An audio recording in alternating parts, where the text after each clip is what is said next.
The morning Eudora Slater buried her husband, the bank sent a man to her door before the dirt on the grave had even dried.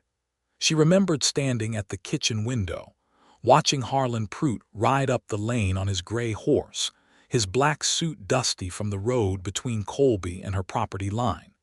She had flour on her hands from the bread she'd started before she remembered she had no appetite. She had been a widow for exactly 6 hours and 40 minutes, and already the world was arriving to collect what it believed was owed.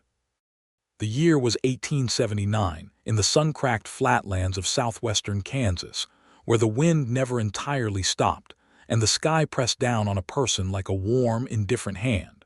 The town of Colby sat at the edge of the high plains, a collection of clapboard storefronts and optimistic ambitions, the kind of place where a man could stake a claim and either flourish or be buried by it. Eudora's husband, Thomas Slater, had done a little of both. Thomas had been a decent man. Not a great one, but decent. He'd loved her in his steady, quiet way, and he'd worked their 160 acres of dryland wheat with the stubborn devotion of someone who genuinely believed the land owed him a future. He'd died of a chest infection in the spring of 1879, coughing himself hollow over 3 long weeks, leaving Eudora with 2 children, a half-planted field, and a mortgage note at First Territorial Bank that had 4 years left on its term. What Thomas had not left her, or so Harlan Pruitt believed, was any legal standing to keep the land. Pruitt was not a cruel man, which made him more dangerous than one who was. He was efficient. He smiled pleasantly as he explained to Eudora, standing in her own doorway with her flour-dusty hands and her red-rimmed eyes, that under current banking policy and the terms of the mortgage agreement, the property reverted to the bank upon the primary signatory's death if no secondary signatory could be produced. He used the word unfortunately 4 times in the span of 2 minutes. Eudora looked at him very calmly and said she would need some time to review her documents. Pruitt said of course. He gave her 10 days. She closed the door on him and stood with her back against it for a long moment, the bread rising in the pan behind her, her daughter Clara playing quietly in the other room, her son James asleep in the loft. Then she walked to the tin box beneath the floorboard in the bedroom, the one Thomas had showed her on the day they moved in, the one he'd said was for important papers and things that needed keeping. Inside were 2 things that would change the course of her life. The first was the original mortgage note, signed by Thomas Slater and one Gideon Wells, listed as co-owner and secondary signatory on the property deed. Eudora had not known there was a second owner. Thomas had never mentioned it, but there it was in black ink that had not faded, a signature she didn't recognize next to her husband's familiar scrawl. The second was the land deed itself, registered in both names, Thomas Slater and Gideon Wells, equal partners. She sat on the edge of the bed for a long time, reading the documents over and over. She looked at the date. The agreement had been made in 1874, 2 years before she and Thomas married. Gideon Wells had apparently provided the down payment on the land, and Thomas had agreed to work it and pay him back through a share of the harvest. There was no address for Gideon Wells. No indication of where he'd gone or whether he was even still alive.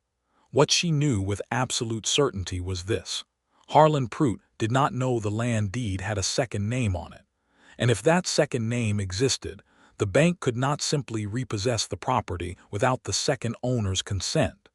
She placed the documents carefully back in the tin box and slid it under the floorboard. She told Pruitt, when he returned in 10 days, that she was still reviewing the paperwork and that her husband's affairs were complicated. She told him the same thing 2 weeks after that. She hired a small, nervous lawyer named Elias Boone from the next town over, a man who smelled of pipe tobacco and asked very few questions, and he confirmed what she suspected. Without both signatories accounted for, the bank's claim was legally murky. They could not foreclose without a court order, and getting a court order would take time and cost money and draw attention. The bank could pressure her, but they could not simply take the land. Not yet. So Eudora Slater planted her feet in the soil of a farm that was half hers and half a stranger's, and she worked it. She planted the rest of the wheat herself that first season, with James helping her when his 8-year-old arms could manage, and a neighbor's boy hired for the harvest. She kept the books tight. She sold what she could. She kept the mortgage payments current, which further complicated the bank's attempts to force her out, because a person paying their note on time is an extremely inconvenient problem for a bank that wants to foreclose. She told no one about the second name on the deed. The first year was the hardest. The second year she learned the rhythms of the farm in a way Thomas never quite let her learn them while he was alive, because he'd always believed a woman's knowledge should stop at the kitchen door. The third year she expanded the kitchen garden, sold preserves in Colby through the autumn, and had enough put aside to replace the barn roof. The fourth year the wheat came in strong and golden, and she stood at the edge of her field in the August heat and felt, for the first time since Thomas died, like the ground beneath her feet actually belonged to her. She was 31 years old. She had calluses on her hands and lines at the corners of her eyes from squinting into the sun. She had raised 2 children mostly alone, negotiated with Prute's increasingly impatient letters at least twice a year, and held a secret that was growing heavier every season. She had also, in quiet moments she didn't examine too carefully, begun to wonder about Gideon Wells. Who was he? Where had he gone? Why had Thomas never mentioned him? She'd asked Elias Boone to make some quiet inquiries, but Boone's reach was limited and his interest in mysteries was not strong. She'd learned almost nothing. A few people in Colby remembered a Gideon Wells who'd come through the territory in the early 70s, a rancher's son from Missouri who'd had some trouble and gone west. No one knew where he'd landed. She thought about him the way you think about someone you've never met but whose absence has shaped your life. He was a ghost in her ledger, a name on a piece of paper, a reason the bank had not yet taken everything she owned. Then one afternoon in October of 1883, with the harvest in and the air gone sharp and the cottonwood leaves turning gold along the creek, a rider came up her lane. She was in the yard splitting firewood when she heard the hooves. She straightened, axe in hand, and watched the man ride in.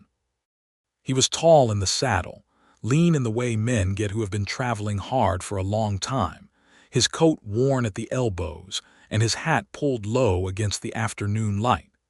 He rode a dark bay horse that looked like it had come a considerable distance without complaint. He stopped at the edge of the yard and looked at her, and there was something in the way he did it that was not the idle assessment of a stranger passing through. It was the look of a man who had been looking for something specific and thought he might have found it. "I am looking for the Slater property," he said. His voice was low and even, with the faint remnant of a Missouri accent worn smooth by years elsewhere. "You found it," she said. She did not lower the axe. He looked at the house, at the barn, at the field stubble beyond, at the neat woodpile and the whitewashed fence she'd painted herself last spring. Then he looked back at her. "My name is Gideon Wells," he said. The axe handle grew warm in her grip. She looked at him for a long, steady moment. He looked back at her with the patience of a man who had said difficult things before and knew how to wait through the silence that followed. "Thomas is dead," she said. 4 years ago come April. He took off his hat. It was a simple gesture, but it was honest, and she noted it. "I'm sorry," he said. "I didn't know." Nobody knew where to send word. He accepted this without argument. "I've been in Colorado.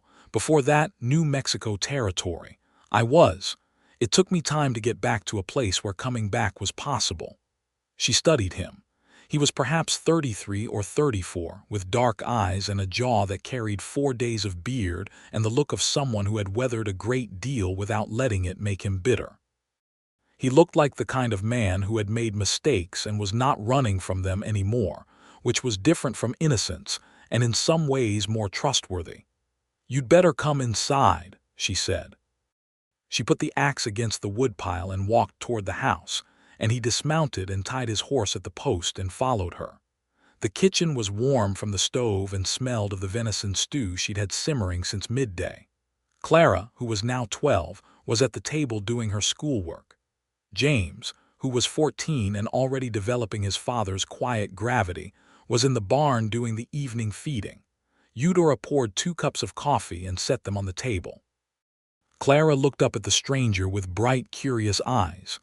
"Clara," Eudora said, "go ask your brother to come in for supper in 20 minutes."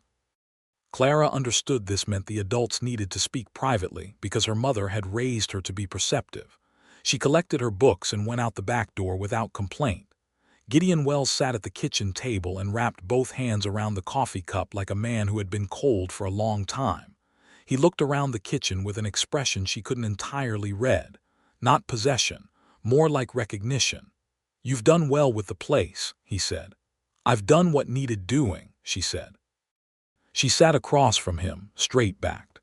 "You should know before we discuss anything else that First Territorial Bank has been trying to take this property since Thomas died." He looked up. "They believe Thomas was the sole signatory," she said. "I have let them continue believing that." He was very quiet for a moment.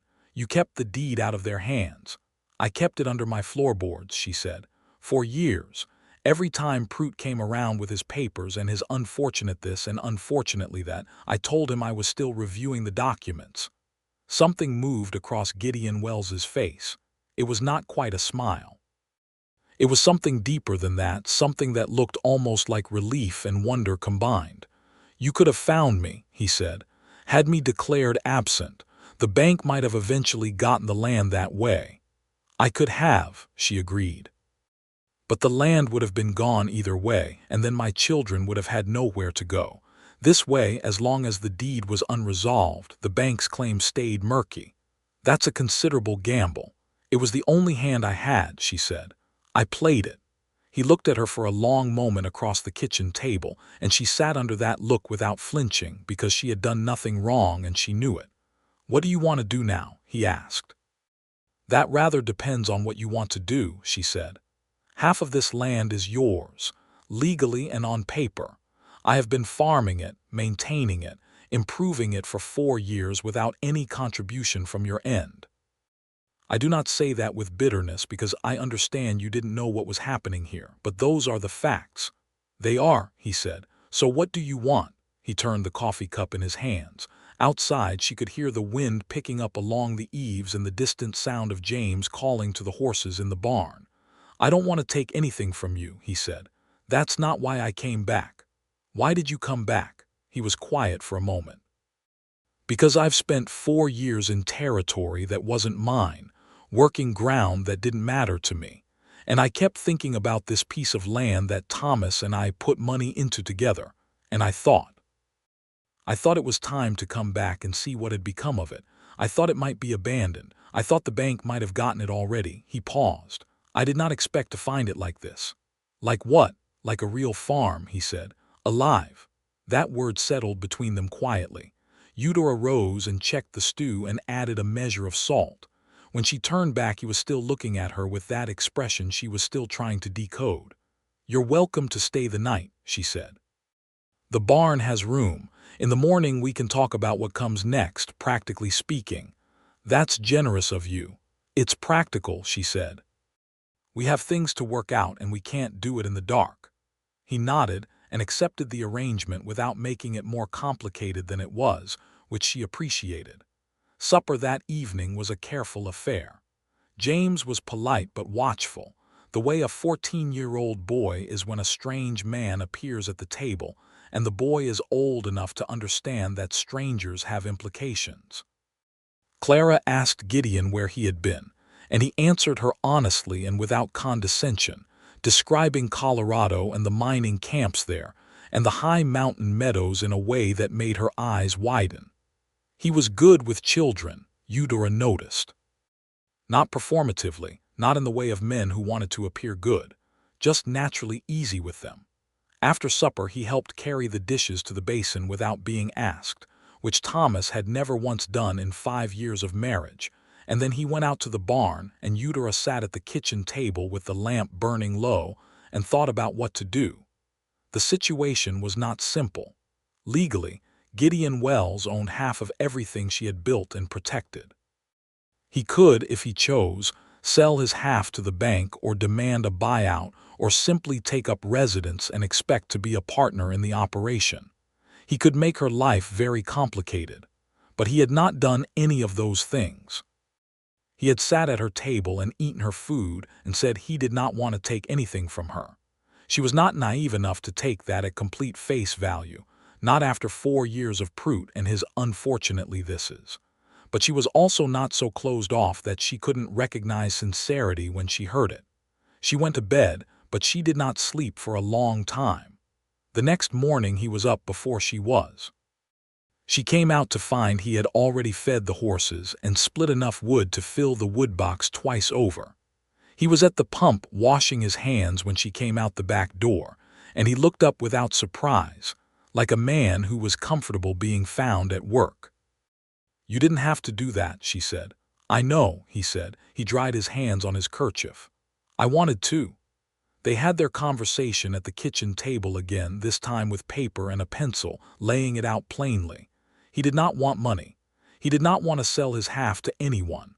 What he proposed, with a directness that she found both startling and refreshing, was that he stay on as a working partner. He would contribute labor and any capital he'd managed to save, which was not a great deal but was something. They would continue to meet the mortgage payments together. When the note was paid off in full, they would hold the deed jointly and decide then what arrangement they wanted long-term. "And if we can't agree on something," she asked, "then we figure it out like two reasonable people," he said. "I'm not here to fight with you, Mrs. Slater." "Eudora," she said, because she had been saying Mrs. Slater to bankers and officials for 4 years and she was tired of the sound of it.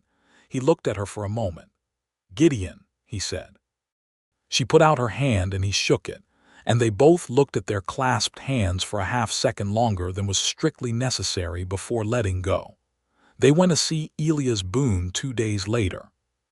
Boone nearly fell out of his chair when Gideon produced his identification, and Eudora produced the deed from the tin box, finally brought out into the light. Boone spent 20 minutes examining the documents and then looked at Eudora over his spectacles with an expression of profound respect. "You held this for 4 years, he said. "I did," she said, "and Prout never knew." "Prout is an efficient man," she said, "but he assumed from the beginning that a widow wouldn't understand her own paperwork. It was a reasonable assumption about most situations. It was not accurate about this one." Boone drafted a formal notice to First Territorial Bank informing them that the second signatory on the Slater-Wells deed had come forward, and that any claims pending against the property were henceforth to be considered invalid without the consent of both parties. He sent it by the next post. Prout arrived at the farm 3 days after that. He was not pleasant this time, his efficiency stripped back to reveal something more rigid and affronted beneath it.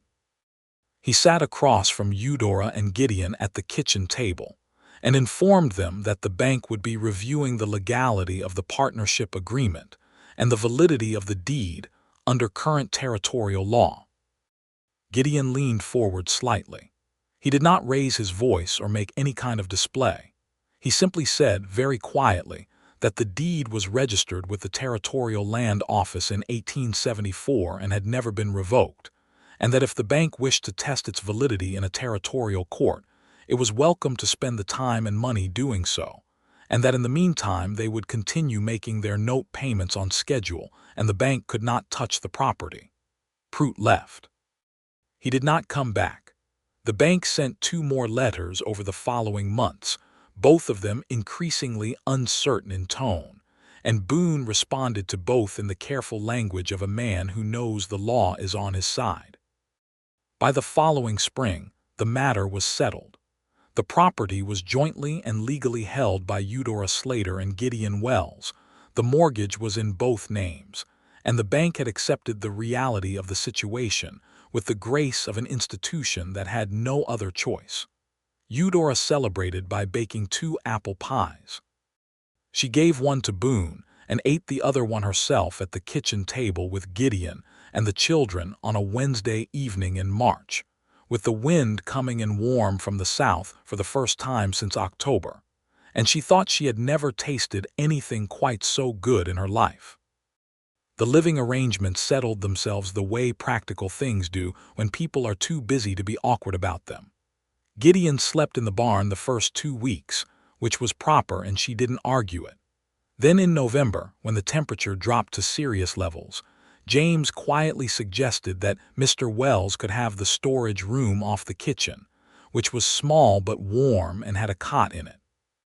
Gideon accepted the offer from James with the same straightforward dignity with which he accepted everything, and moved his things in, and that was that. He was, without making any ceremony about it, the most capable person she had ever shared ground with. He knew things about dryland farming that Thomas had never learned, having come from Missouri, where the soil was different and the rainfall more generous. He'd spent time in Colorado watching how the High Plains farmers were adapting to the drier conditions, and he brought that knowledge to her wheat in ways that were immediately practical.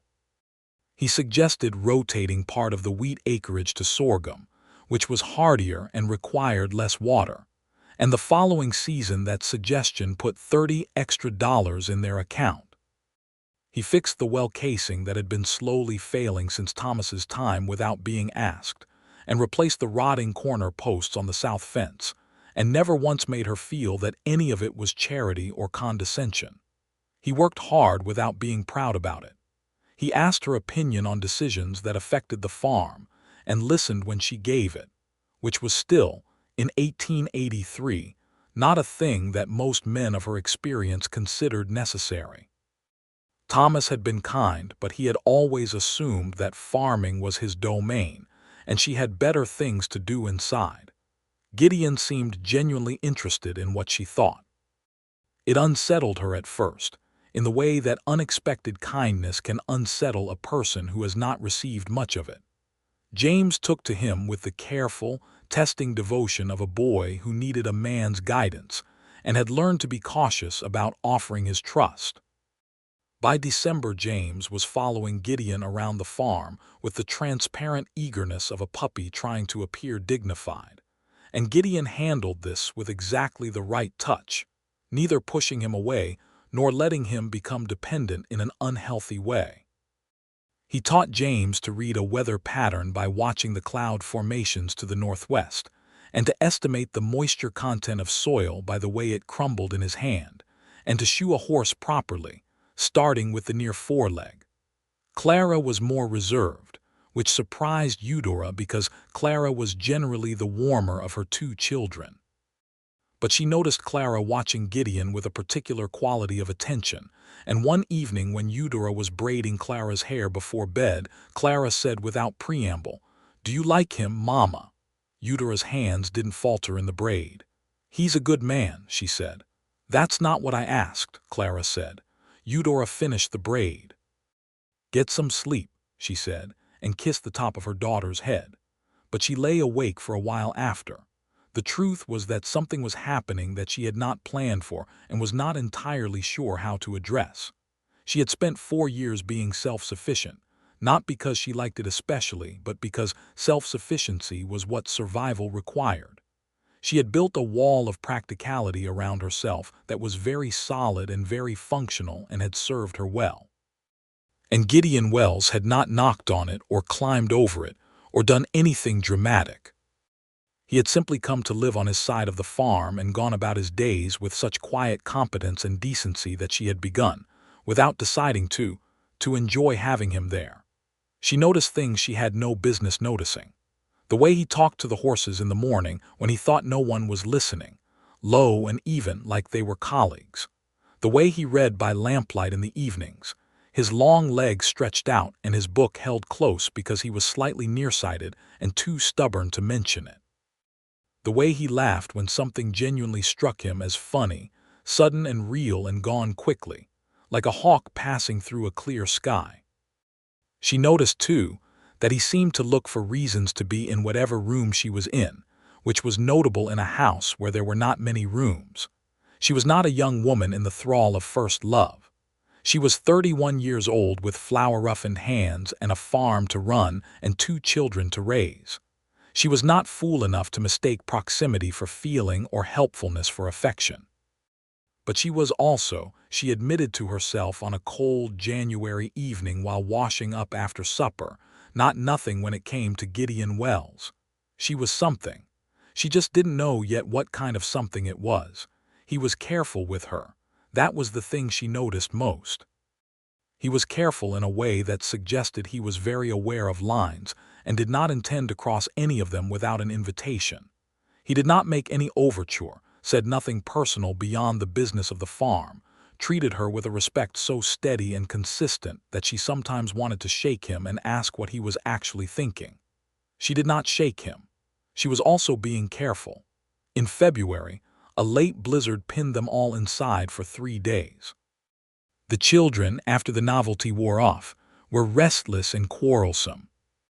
Gideon produced a deck of playing cards from somewhere in his belongings and taught them all to play a game he'd learned from a Cheyenne man outside Pueblo, which was not exactly poker and not exactly any game she knew the name of, but which involved strategy and a fair amount of laughter when someone played a bad hand with excessive confidence. It was the most fun she had had in longer than she could clearly remember. On the second evening of the storm, after the children had gone to bed and the wind was hammering the house with the single-minded violence of a Kansas blizzard, she and Gideon sat by the stove with coffee and played the card game in a quieter, slower way, and eventually the cards lay forgotten on the table and they were just talking. He told her about his family, finally. His father had been a Missouri farmer who lost everything in the economic turbulence of the early 1870s, and Gideon had gone west to try to find a different kind of footing. And on his way through Kansas, he had stopped in Colby and met Thomas Slater in a general store. Thomas had been full of plans and enthusiasm and just short of capital, and Gideon had had capital but no plan he trusted yet, and the arrangement had seemed logical to both of them. He'd put up half the money for the land. Thomas had agreed to work it and send him his portion of the profits, and Gideon had gone on west to look for other opportunities. He paused, turning his coffee cup. The money stopped coming after 2 years, he said. I sent Thomas letters asking what was happening and got no answers. By then I was in Colorado and I had gotten into some difficulties. He stopped again, and she waited without pressing. I made some poor decisions about who I trusted. I was involved in a venture that turned out to be not entirely honest, and when I discovered that I tried to remove myself from it, and that created some conflict that I had to resolve before I could travel freely. How did you resolve it? She asked. He looked at her steadily. Carefully, he said. Without violence, if that's what you're wondering, but it took time, and it took every cent I had. She nodded slowly. She was not a person who required a man to be without a complicated past. She simply required him to be honest about it. So you came back when you could, she said. As soon as I could, he said. I should have come sooner if I had, he stopped. If you had, Thomas might still have been alive, she said quietly, and things might be very different. Yes, he said, or very different in a worse direction. I can't know. No, she agreed. You can't. They sat for a while without speaking, the wind pushing at the walls and the stove ticking. It was not an uncomfortable silence. It was the kind that settles between people who have moved past the careful surface of conversation into something more genuine. Why didn't you just send me word that you were alive? She asked. At some point in 4 years. He was quiet for a moment. Because I wasn't in a position to help, he said. And sending word without being able to do anything useful seemed worse than silence. It would have given you a name but not a solution. It would have let me be honest with the bank, she pointed out. Would you have wanted to be? She thought about that. No, she said finally. Probably not. He smiled at that, a small, real smile that did something inconvenient to her composure. You are the most self-possessed woman I have ever encountered, he said. I am the most practical woman you have ever encountered, she corrected. There's a difference. Not in your case, he said.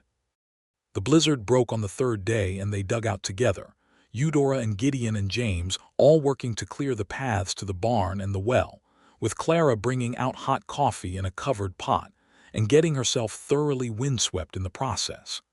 By afternoon, the sun was blazing on the snow with the particular aggressive cheerfulness of a Kansas sky that had spent 3 days being dramatic and was now showing off.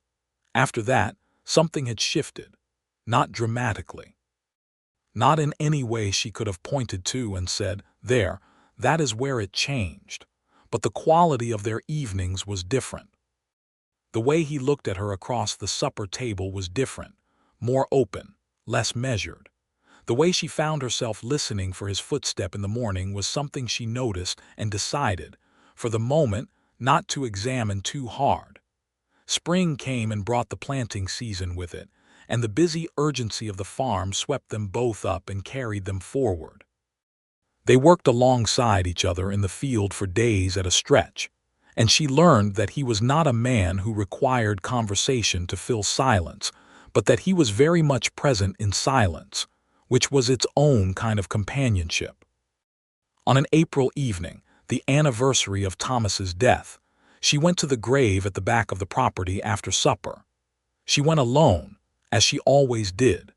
She stood at the wooden marker and thought about Thomas with the complicated mixture of grief and imperfect love that she had settled into over 4 years, neither romanticizing him nor diminishing him, just remembering him as he'd been.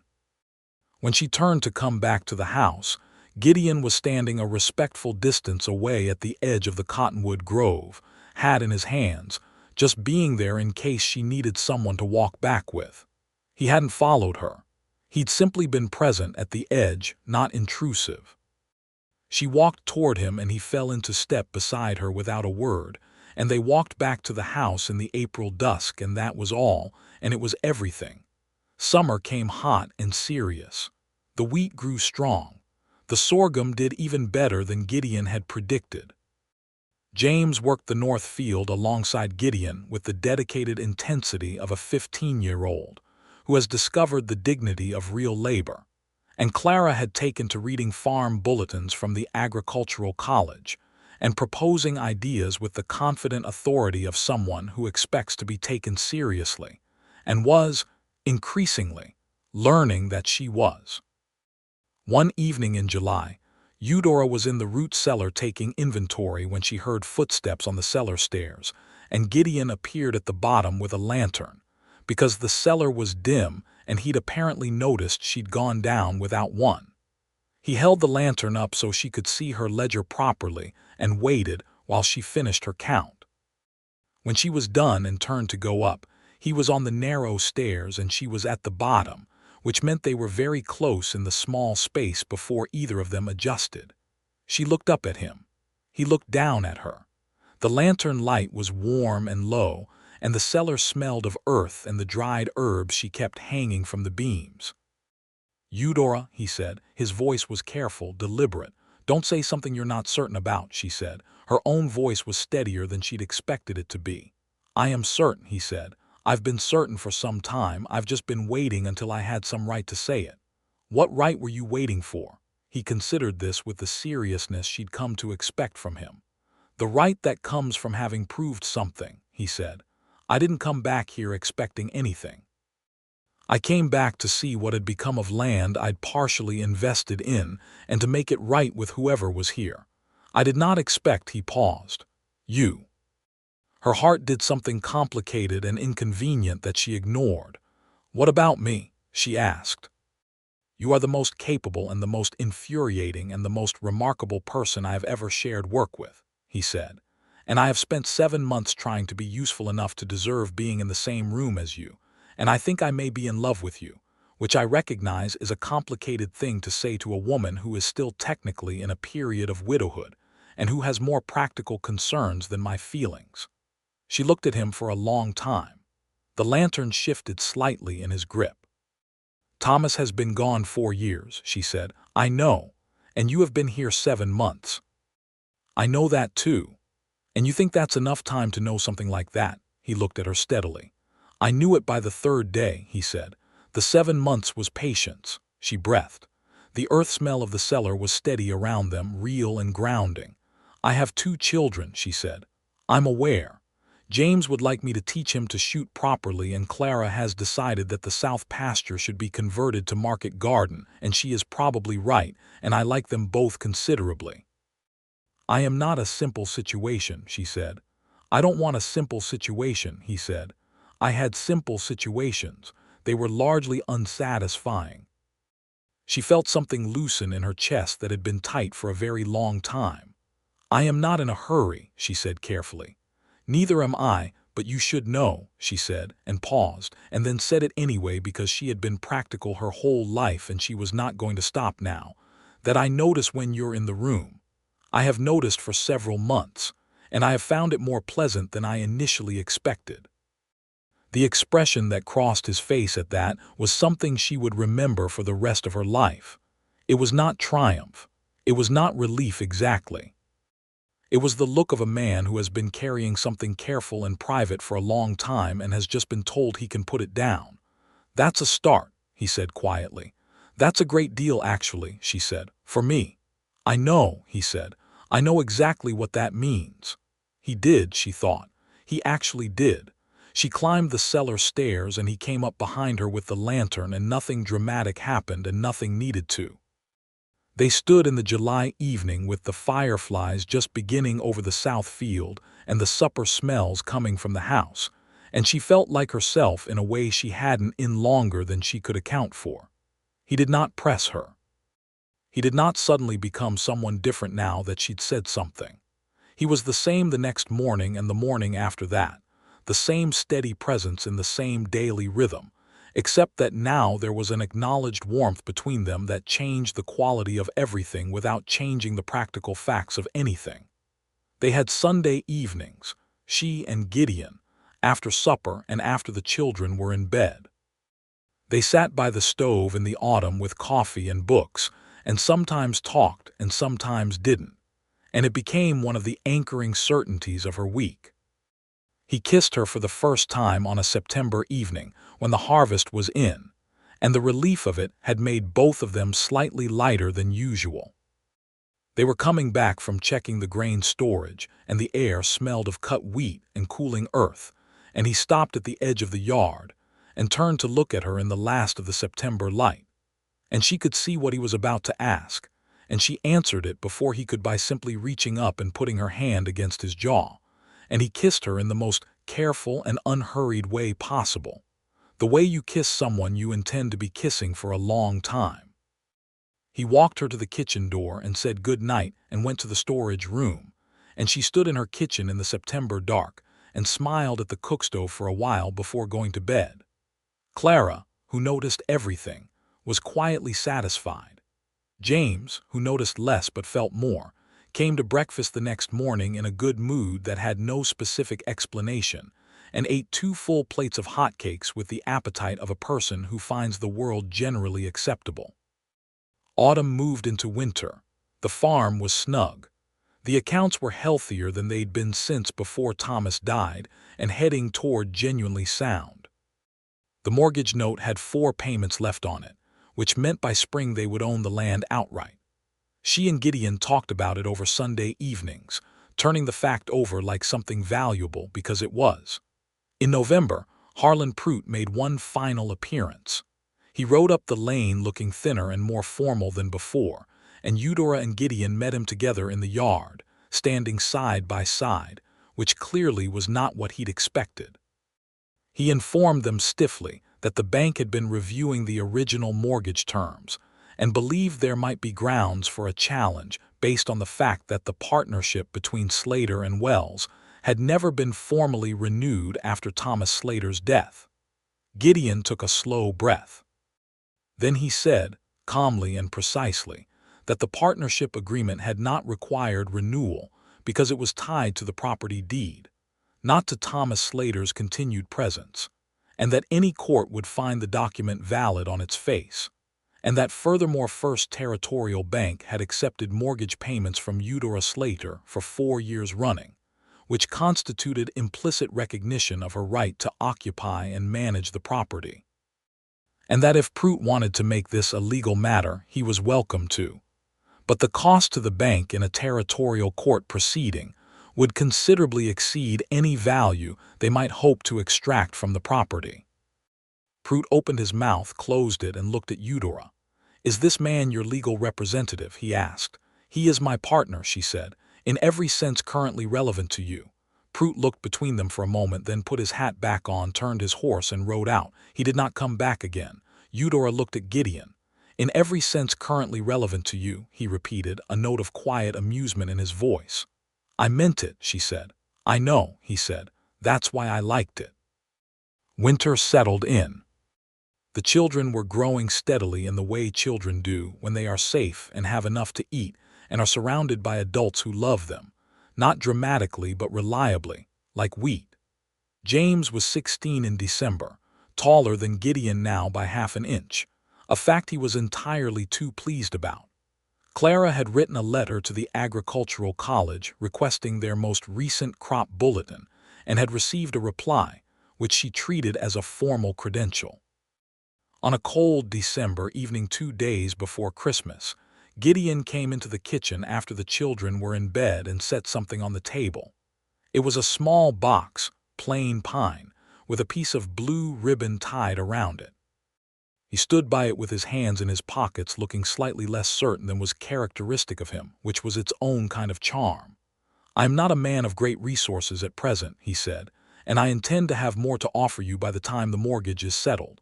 But I didn't want to let the year pass without saying something formally." She looked at the box and then at him.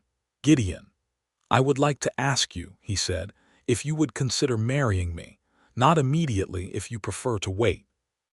Not in any particular hurry, but as a thing you're considering for the future. I would like to know if we're heading in the same direction." She looked at him for a long, quiet moment. He had the look of a man who was holding himself very still against the possibility of disappointment. "Open the box," he said. She untied the blue ribbon and opened the box. Inside was a ring, simple silver, with a small turquoise stone set in it. It was not an expensive ring. It was clearly made by someone who worked in silver, possibly the turquoise trader who came through Colby twice a year from the territories to the south. It was exactly the kind of ring that a practical man who had been paying attention would choose for a practical woman who nonetheless liked beautiful things when they were honest about what they were. She looked at the ring for a moment. "I am considering it," she said. He almost smiled. "That's more than I'd let myself expect." "I am not just considering it," she said. "I am arriving at a conclusion." "And what does the conclusion look like?" She picked up the ring and held it in her fingers, feeling the small, smooth weight of it. She looked up at him. "The conclusion looks like yes," she said. "When the mortgage is paid and the land is ours free and clear, it looks like yes." He crossed the kitchen and took the ring gently from her fingers and put it on her hand, and it fit exactly because he had been watching her hands for months, which was the kind of attention that meant something. He held her hand for a moment, looking down at it. "April, then," he said, "when the note is settled." "April," she agreed. He leaned down and kissed her, properly this time, the way a man kisses a woman he's just asked to marry him and received the best possible answer, and she put her hand against the front of his coat and felt his heart, which was going at a considerable pace for a man who appeared calm. It was Clara who noticed the ring at breakfast.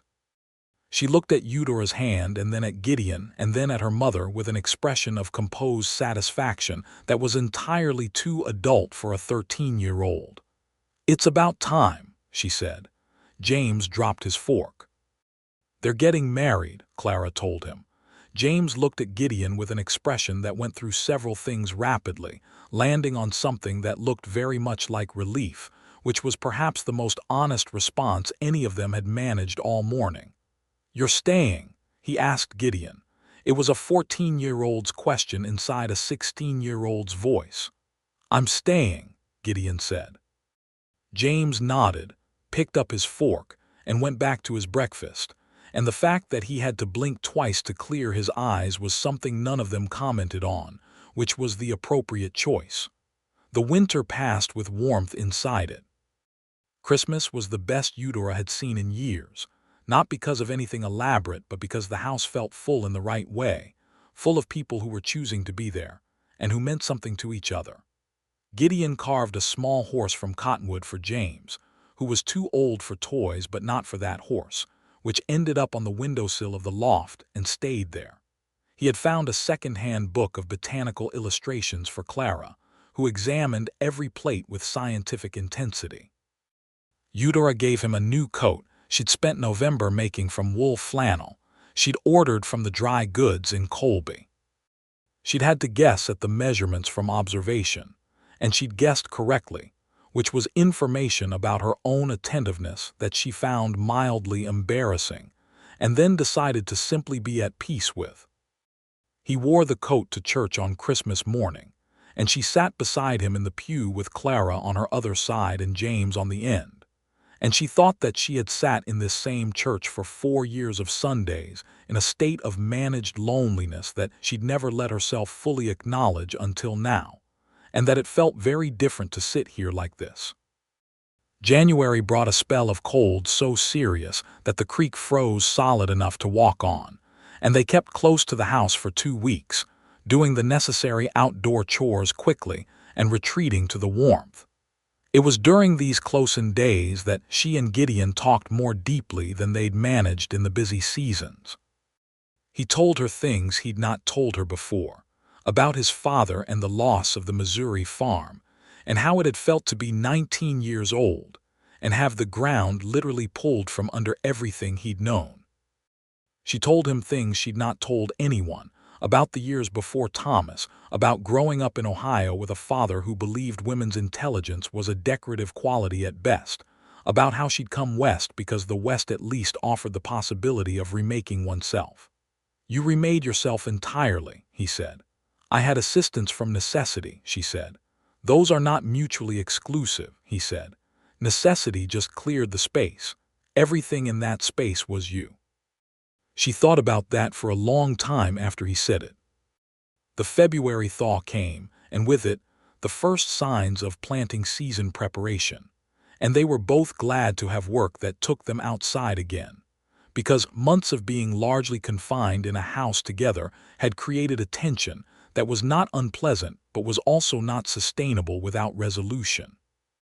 One afternoon in late February they were mending the south fence together, working down the line with the tools and wire, and the afternoon sun was warm enough to feel like a promise, and the meadowlarks were back in the grass, and she looked at him from her end of the fence panel and said, "We don't have to wait until April."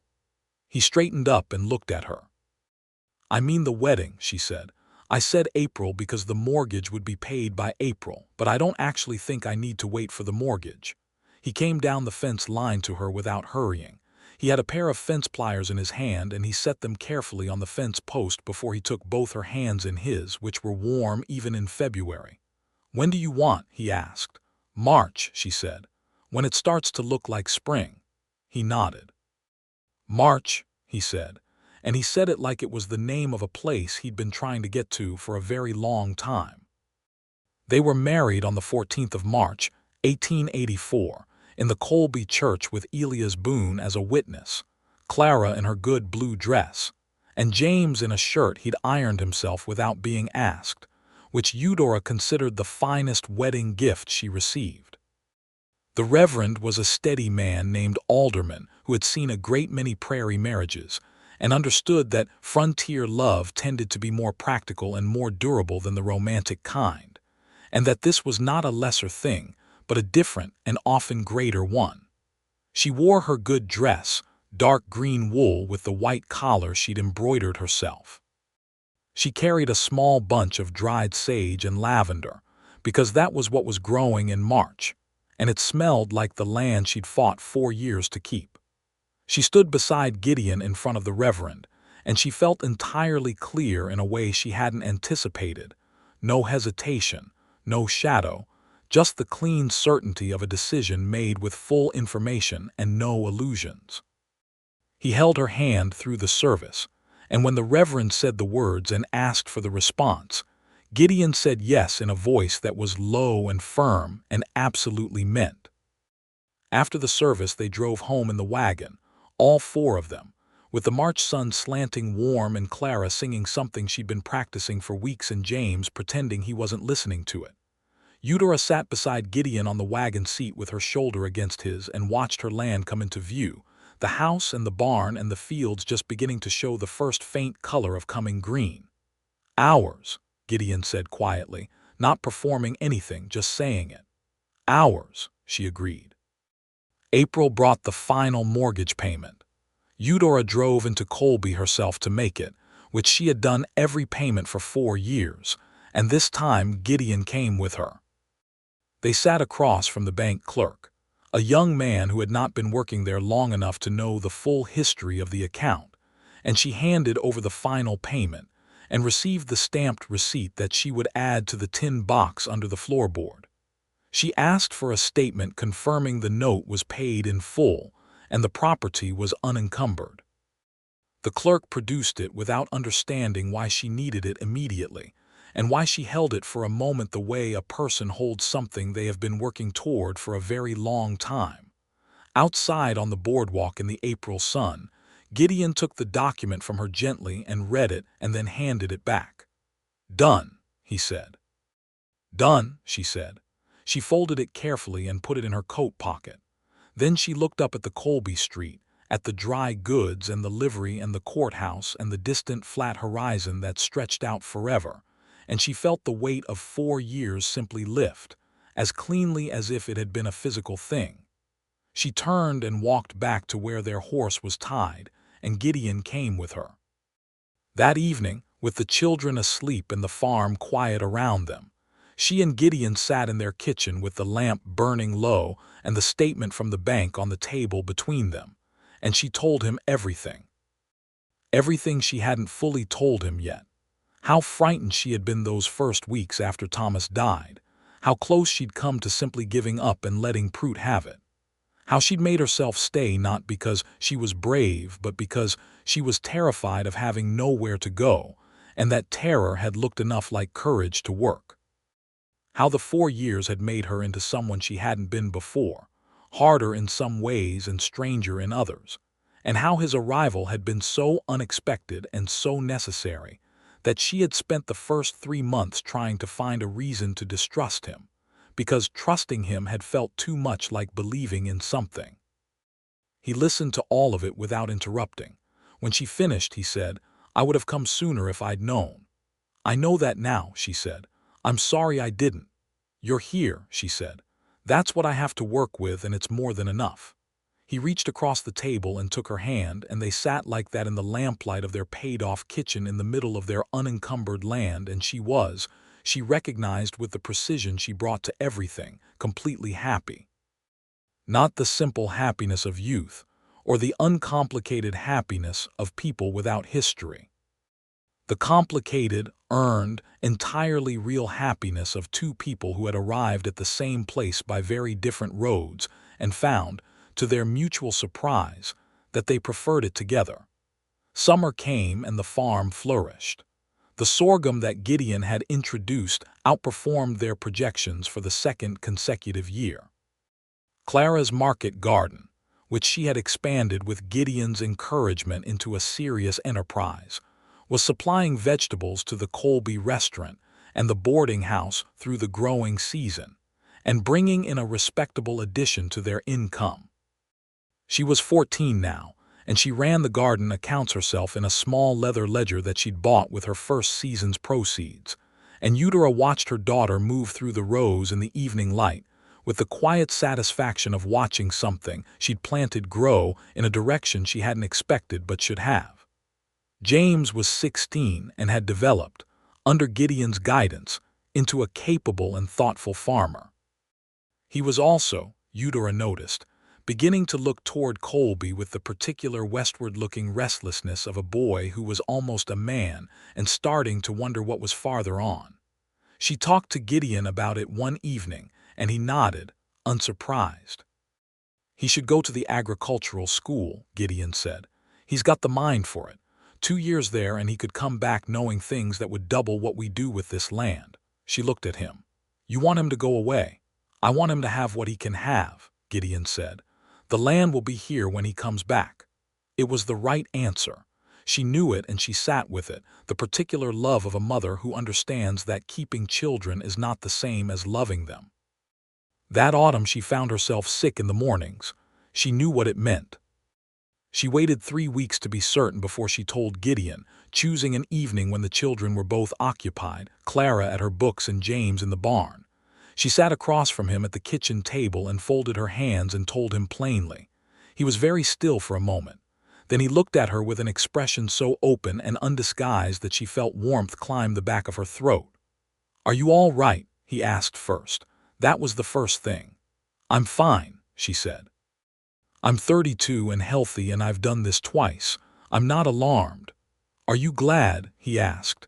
He asked it carefully because he was always careful with her. She considered the question with the honesty she brought to everything. She was 32 and the farm demanded a great deal, and she had 2 almost grown children. She was also happy in a way that made her want to extend things forward, to add to what they had, to build more. "Yes," she said. "I'm glad." He came around the table and took her face in his hands very gently and kissed her forehead and then her cheek, and then looked at her as though she was something he still couldn't quite believe was real. "Good," he said, "because I'm extraordinarily glad." She laughed, which was not something she'd done easily for most of her adult life, and which now seemed to come to her much more readily, which she credited entirely to Gideon Wells and his infuriating, beloved steadiness. They told the children at supper the following Sunday. Clara put her fork down and looked between them and said, "I knew something was different," with the satisfaction of someone whose perceptions have been confirmed. James turned slightly red and then looked at Gideon with an expression that was half brotherly embarrassment and half genuine pleasure, and then said, "That's good news," in a voice that had entirely finished changing and settled into something that was already its own man's sound. Winter again. Her second winter with Gideon, her first as his wife, the one where she moved into it full and known, and with everything accounted for rather than navigating the uncertainty of the previous one. She was larger by December, and the cold was worse on her bones than she'd expected, and Gideon responded to this by simply doing more, not from obligation, but from the kind of love that manifests in the everyday making of things easier. He was up before her every morning to get the stove going. He brought her coffee before she had to ask. He listened when she was tired and irritable with exactly the right combination of sympathy and dry humor that kept her from feeling sorry for herself. She loved him, she knew by then, with the total and uncomplicated certainty of a person who has examined the fact from all angles and found it solid. She told him so, directly, one evening in January when he came in from the barn smelling of cold air and horses and sat down at the supper table and looked at her the way he did, with that particular quality of attention that was entirely hers. "I love you," she said. "I don't say it enough because I spent a long time not being sure I should say things like that aloud." He looked at her for a moment. "You say it in everything you do," he said, "but I'm glad to hear it directly." "Don't make it sentimental," she said. "It is sentimental," he said. "I am not going to apologize for that." She smiled into her coffee cup. "I love you," he said, comprehensively and without reservation. "I have for approximately 10 months. I will for a considerable time after that." "Comprehensive and unreserved," she said, "like a legal document." "Exactly like a legal document," he said. "Binding, notarized, not subject to revision." She laughed. He reached across the table and took her hand, and outside the Kansas winter was doing its severe and ordinary work, and inside their kitchen was warm and lit, and full of the specific happiness of people who have found their place and intend to stay in it. The baby came in the first week of March, 1885, almost exactly a year after they were married, which seemed like a completeness that the practical part of her appreciated. It was a long labor, as second children sometimes are, and the midwife from Colby was there, and Clara had been sent to the neighbors, and James sat outside the bedroom door with his hands on his knees for 4 hours, which was devotion of the highest order for a 16-year-old boy. Gideon was permitted to stay because she asked for him, which the midwife accepted with the pragmatism of a woman who had delivered babies in every kind of frontier circumstance. He held her hand through the hardest of it and talked to her in a low, steady voice about nothing in particular, about the spring planting and what the sorghum prices were running, and whether the creek would be high this year. The most ordinary possible words wrapped around the most extraordinary possible love, and she held on to it through every difficult hour. The baby came at just past midnight. A boy, red and loud and absolutely certain of his own importance. "Henry," she said when they put him in her arms. She had known the name for weeks. Henry Thomas Wells, Thomas for what had been, Wells for what was. Gideon looked at his son with an expression that was entirely undone and entirely magnificent. He sat on the edge of the bed and she let him hold the baby, this man who had come riding up her lane in October of 1883 with 4 days of beard, and a past he was not running from and no idea what he was riding into. "Henry," he said softly. He looked at her. "Henry Thomas." "Yes," she said. He looked back down at the baby for a long moment, and she watched him understand the Thomas of it, and accept it, and be grateful for it. James met his half-brother with the careful reverence of a boy who was trying to be a man about the whole thing, and was almost entirely succeeding. Clara cried, which surprised everyone, and then recovered her composure and said practically that she would help with the night feeding rotations, and proceeded to mean it.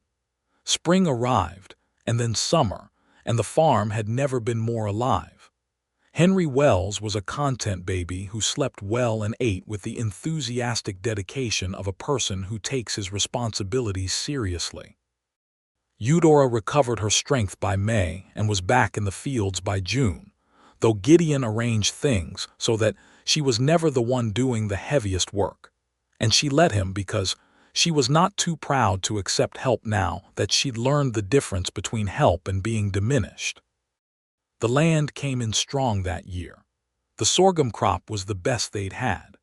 Clara's market garden expanded to include a half-acre of melons that she sold directly from a small stand on the Colby Road, which she ran with the authority of a young woman who had been underestimated and was enjoying the process of correcting that impression. James had submitted his application to the agricultural school at Manhattan and had been accepted, which was cause for a celebration supper that left them all slightly too full and entirely too happy. James left for Manhattan in September.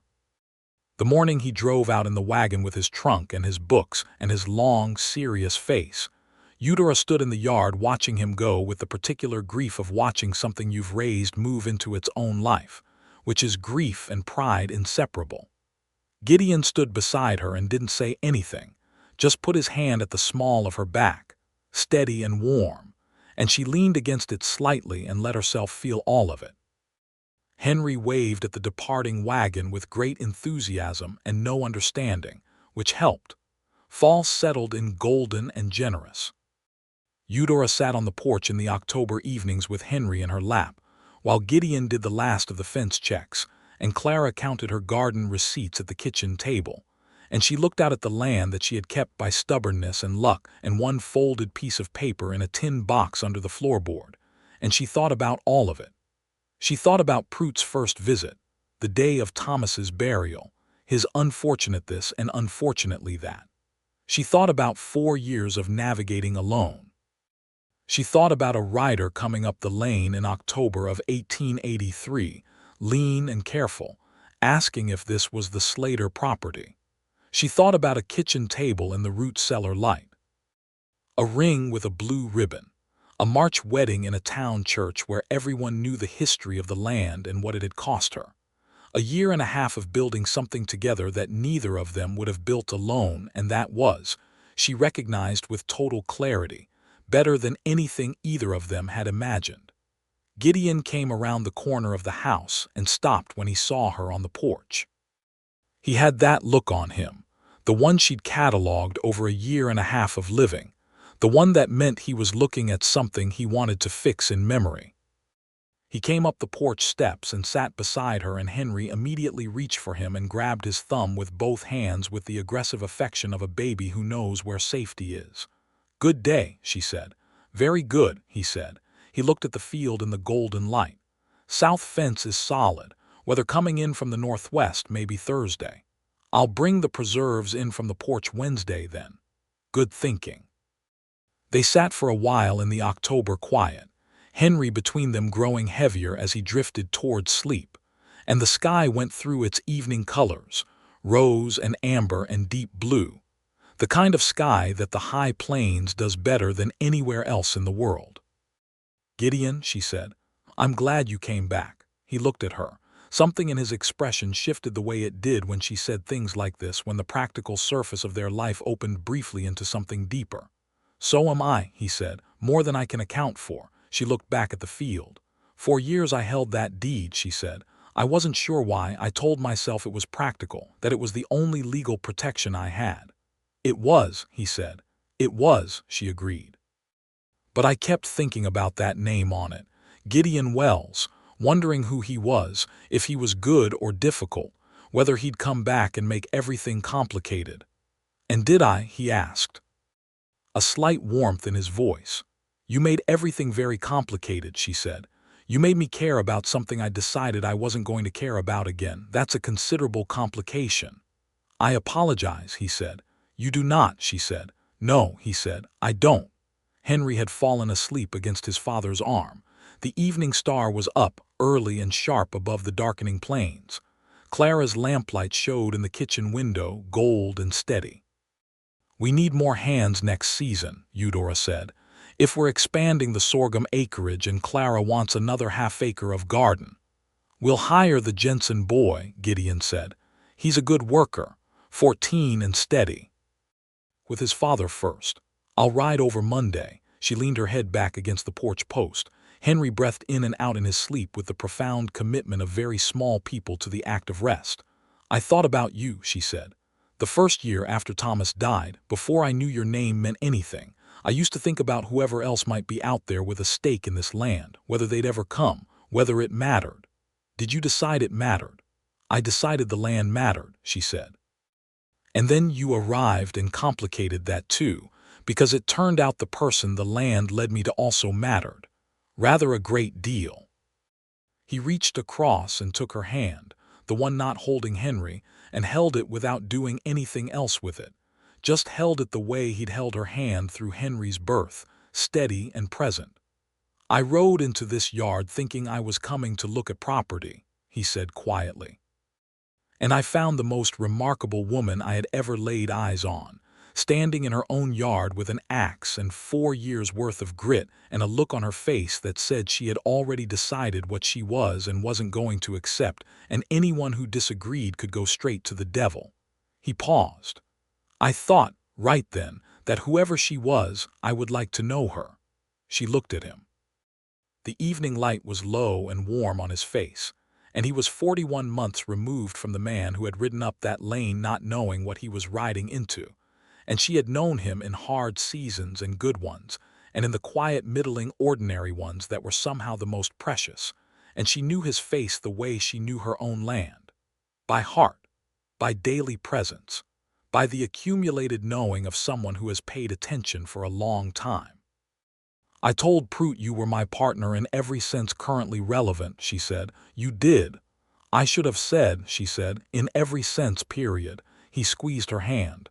"You say it now." "I say it now," she agreed. Henry stirred in his sleep and made a small sound of complete contentment and settled again. His tiny hand curled against his father's coat sleeve. Across the yard, the cottonwoods moved in the early evening wind, and the grass was going gold in the dying light, and the land stretched out flat and enormous and entirely theirs, paid for and fought for, and held through 4 years of difficulty, and turned into something that was alive and warm and going forward. Eudora Wells, born Eudora Slater, who had stood at a kitchen window watching a banker ride up her lane on the worst morning of her adult life, and made a decision that would take 4 years to fully play out, who had kept a folded deed in a tin box under a floorboard, and held it like a promise against the future, who had worked this land alone and raised 2 children and learned every season of it by feel, sat on her porch in the October light with her husband and her sleeping son, and felt the weight of all of it settle, not heavy but present, like the roots of a cottonwood. She had not known, when she was holding that deed in the lamplight in 1879, reading a name she didn't recognize next to her dead husband's, that she was holding the beginning of everything that mattered. She had only known that she was not going to let the bank have it. She had been right about that. She had not known what else she was keeping it for. She knew now.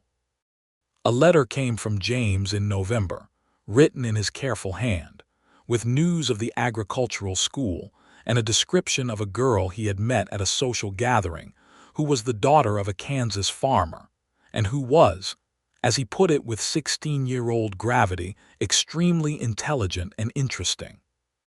Eudora read the letter aloud at the supper table and caught Gideon's eye over Clara's head, and they did not smile in front of the children, but afterward in the kitchen while she washed up he stood beside her and said, very quietly, "He has your taste for sensible people." "He had better," she said. Clara, who was 15 now and running her market garden like a small empire, had taken to spending Tuesday evenings in Colby at the Ladies' Agricultural Society, which she attended with Mrs. Whitmore from the neighboring property and Mrs. Adair from town, and was learning things there that she brought home and explained to Gideon and Eudora with the uncontainable energy of someone discovering that the world of information is vast and that she has an appetite for all of it. Gideon listened to every word she brought home and asked good questions, and Eudora watched her daughter respond to that attention with the bloom of someone whose intelligence has been taken seriously. Henry had started walking in October, abruptly and without any preliminary crawling, simply standing up one afternoon in the kitchen and walking across the room to the cook stove, as though this was something he had been planning for a while and had now decided to implement.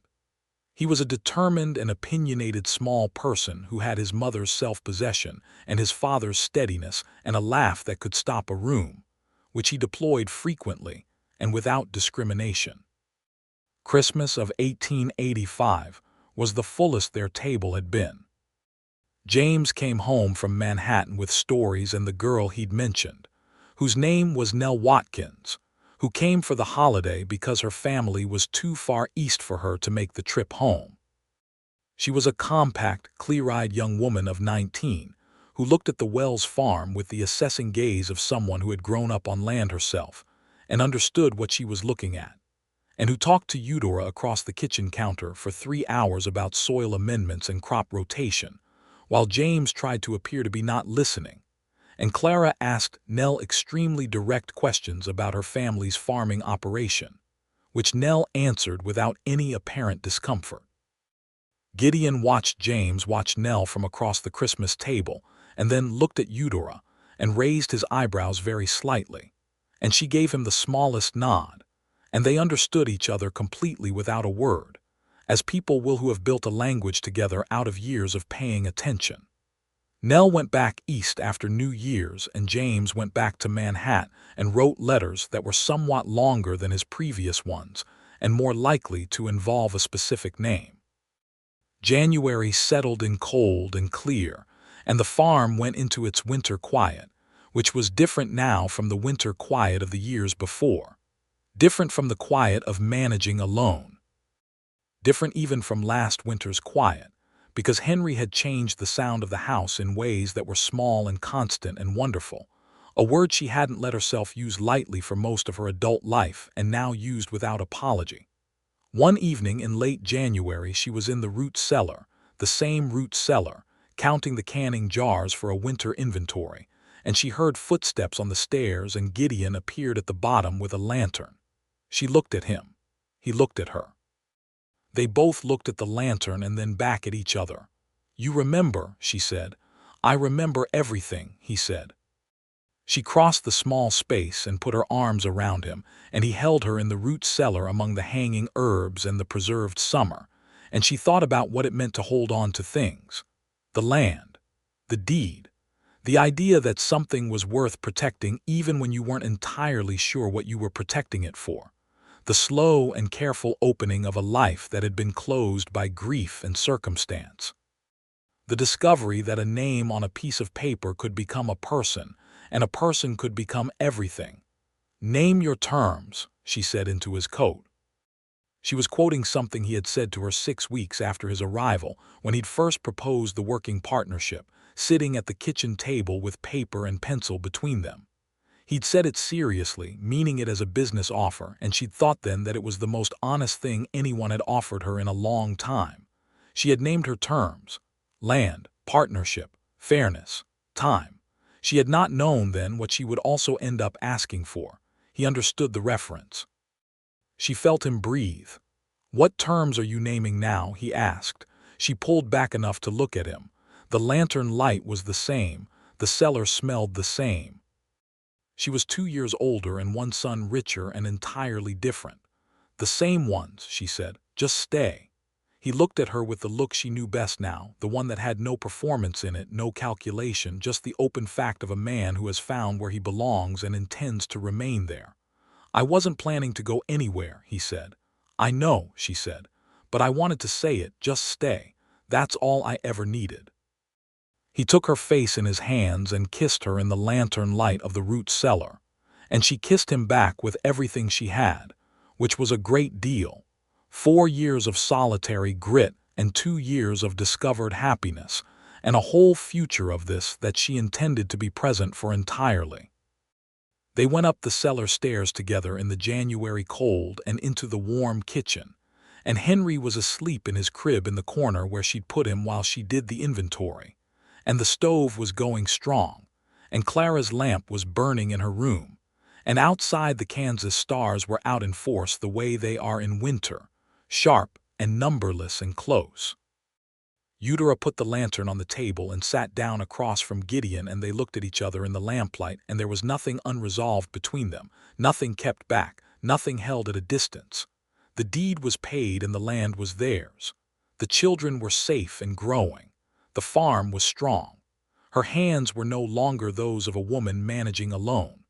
They were the hands of someone who had been found or had done the finding, or both, which was the same thing really.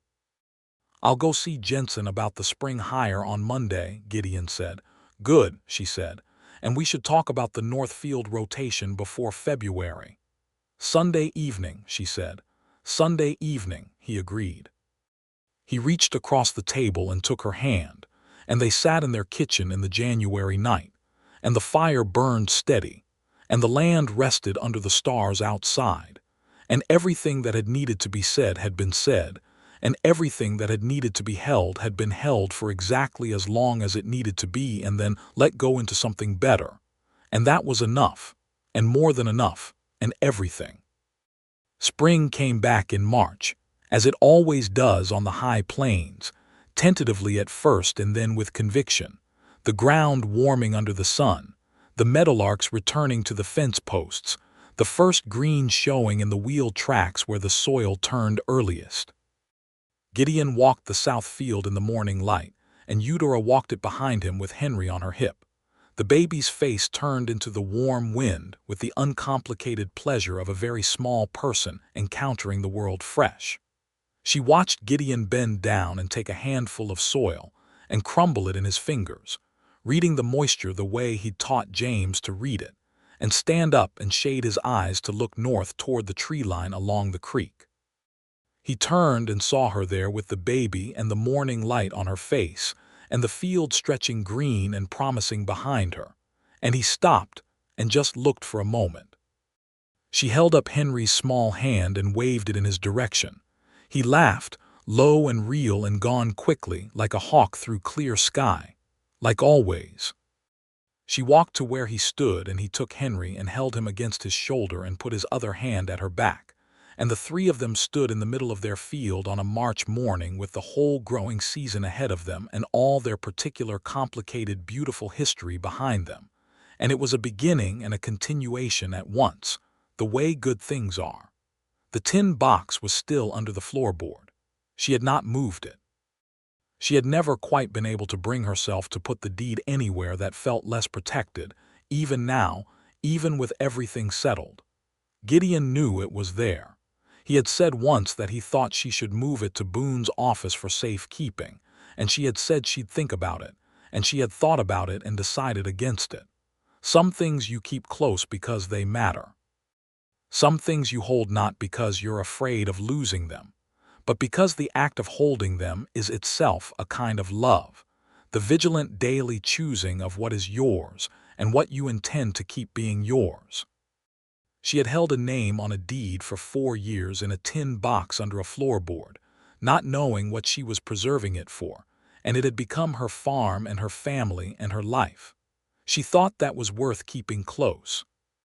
That summer James came home from Manhattan for 3 months with Nell Watkins, who arrived this time with the kind of ease that meant she had already decided something. And James arrived with the kind of quiet certainty that meant he had decided it too. And over supper on their third evening James announced with the directness of a boy who had grown up watching his mother handle difficult conversations, without flinching, that he intended to marry Nell the following spring if she was agreeable. And Nell said she was agreeable, and Clara said she'd already known that, and Henry banged his spoon on the table with the enthusiasm of someone who does not know precisely what is being celebrated but is fully in favor of celebration. Eudora looked at her son across the table, her boy who had been 8 years old when Thomas died and 14, when a stranger rode up the lane, and 18 when they were married, and was now nearly 18 and sitting across from the woman he intended to spend his life with, looking more like the man he was going to be than the boy he'd been. And she felt the full weight of time, not as a loss but as an accumulation. All of it still there. All of it adding up to this table this evening, this particular abundance. Gideon raised his coffee cup. "To James and Nell," he said. They raised their cups and Nell turned slightly pink, and James looked at Gideon with the expression of a son looking at his father, which was what Gideon had become, the whole quiet years of it, without either of them making it into a ceremony, just becoming it by daily presence and steadiness and love. "To James and Nell," Eudora said.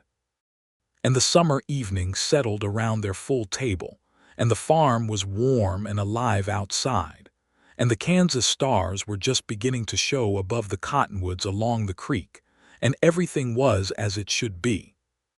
Gideon looked at her across the table with his coffee cup still raised, and she looked back at him, and they smiled at each other, not performing anything, not projecting anything, just the two of them seeing each other clearly across a table full of everything they'd built, which was the purest and most complete thing she knew. She had kept the deed. He had come back.